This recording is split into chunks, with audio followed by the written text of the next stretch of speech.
It's Go To Granny.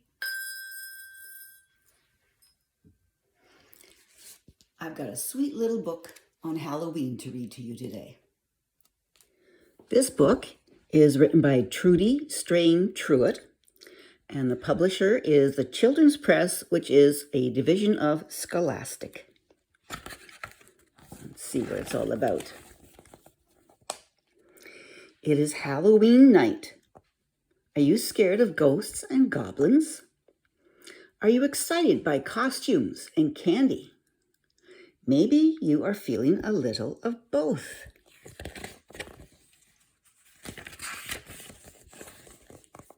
Now, this book gives you a little history about what where Halloween came from.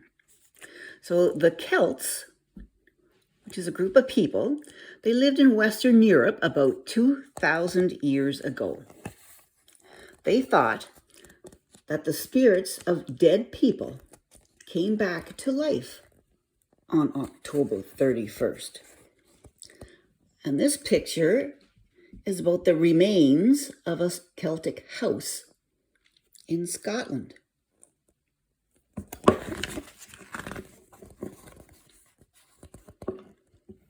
There's a calendar that shows you when Halloween is.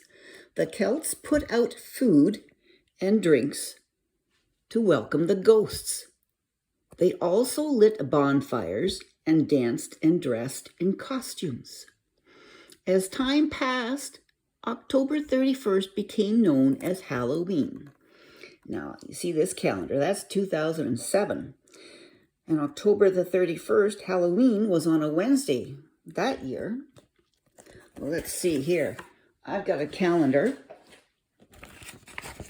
for 2020. And this year, we've got Halloween on a Saturday, on a weekend night. Now, I don't know what kind of a difference that's going to make with COVID rules in place. What are you doing with Halloween?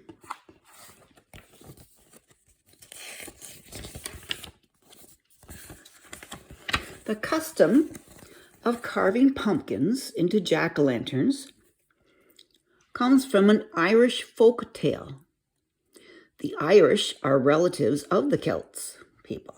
The folk tale is about a man named Jack. Look at all these funny faces on their pumpkins. Have you carved your pumpkin yet? Well, I used to do that with my kids. But now my fingers are not strong enough to be able to carve and dig all that pulp out of the pumpkin. So instead, I have found a pumpkin. Let me show you.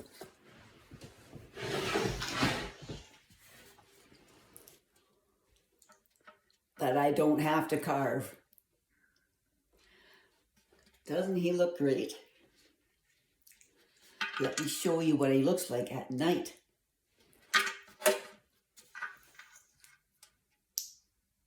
Look. I'm going to show you what he looks like when it's really dark. You see this? Are you ready? Ooh.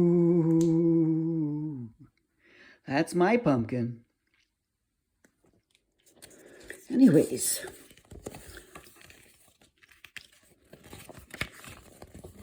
So everyone thought that Jack was a mean man.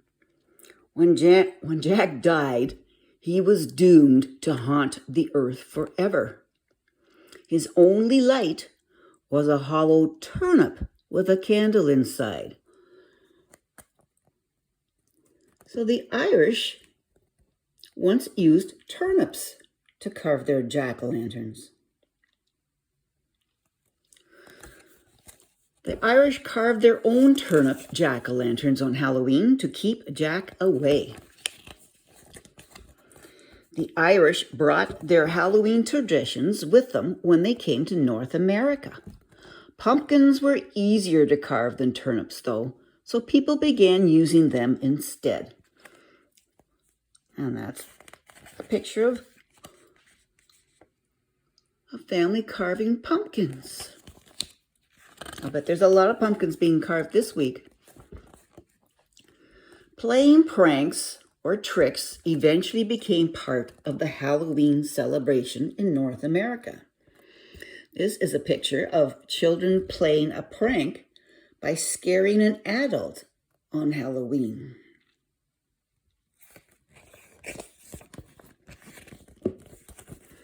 Children began the trick-or-treat tradition in the United States in the early 1900s.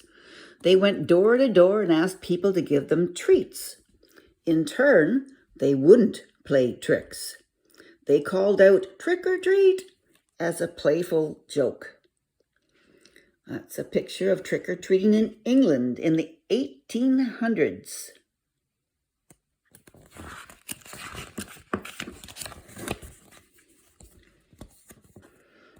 Now, the ways to celebrate. Most children celebrate Halloween by dressing up in costumes.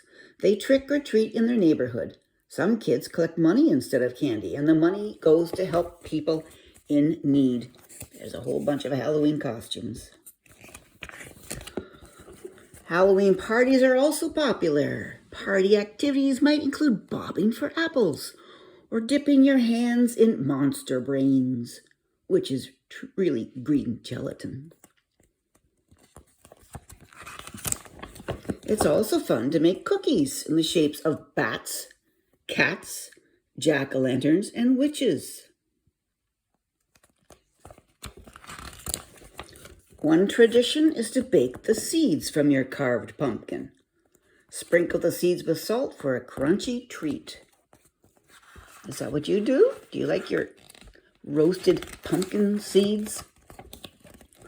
Some families decorate for Halloween.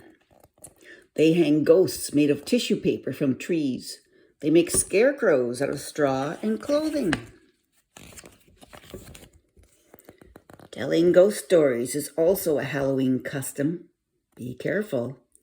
It may be hard to fall asleep after listening to all those spooky tales. Boo! And that's the cute little short book for Halloween. Now, there's likely a lot of Halloween books out there, and I'll keep finding more to read every year at a different Halloween story. Now, later this week, on Saturday night, when it's Halloween in 2020, I'm going to share a video of when I dressed up as the monster or the zombie for when my grandchildren came. So keep an eye out for that to come. That's all for now. Come back again. Bye-bye.